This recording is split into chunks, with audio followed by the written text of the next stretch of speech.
धेनु अर्थात गाय। गाय पशु नहीं है। जो गाय को पशु समझते हैं वो पशु है। भारत की अर्थव्यवस्था का मूल आधार थी गाय। मेरे केवी कुटीर में 26-27 गौवंश है। एक दिन एक गौ संवर्धन के बड़े अतिथि वहां आए, मुझसे कहने लगे कि ये कितना दूध देती है, ये कितना दूध देती है।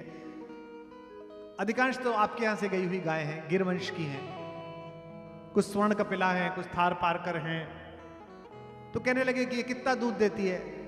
मैंने कहा प्रभु ये माता 3 किलो की कृपा करती है, ये 4 किलो की कृपा करती है। मुझसे बोला अरे बेकार है, आपकी गाय बेकार है, ऐसे कराइए वैसे कराइए, मेरे यहाँ 14 किलो देती है, गलत गाय पाल रखी है आप। तो मैंने उनसे कहा आप विद्वान आदमी हैं, दूध के लिए भैंस पाली जाती है, गाय धर्म के लिए पाली जाती है।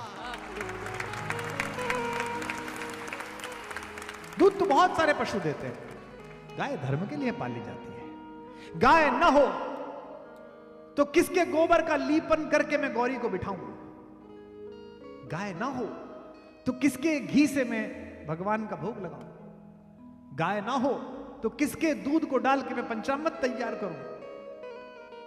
गाय वे बछड़े देती थी जो बड़े होकर बैल बनते थे और एक किसान के साथ अपना श्रम उस खेत में पैदा करके हमारे लिए अन्न पैदा करते थे। गाय वो गोबर देती थी जिससे लिपकर घर घर दिखता था।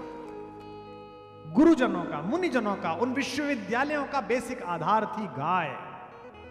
मैं जो विश्वविद्यालय बना रहा हूं भारत कुलम, उसमें 50 एकड़ जमीन इस बात की छोड़ी है और तय किया है कि तीसरी क्लास में हो चाहे MBBS में पढ़ता हो लड़का, उसको हफ्ते में 1 दिन 2 घंटे के लिए गौशाला जाना ही है।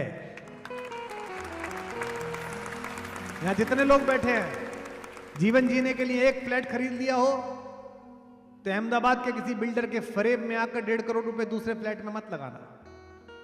यहां से 40 किलोमीटर दूर एक 10 बीघे जमीन खरीदो, उसको कांटों से घेरो, बाड़ बनाओ, 2-3 कमरे बनाओ, 2 गौवंश ला के रखो, 1 गौ सेवक रखो, खुद जाते रहो और फिर देखना क्या कृपा आप पर बरसेगी, क्या अद्भुत आपके घर में आनंद आएगा।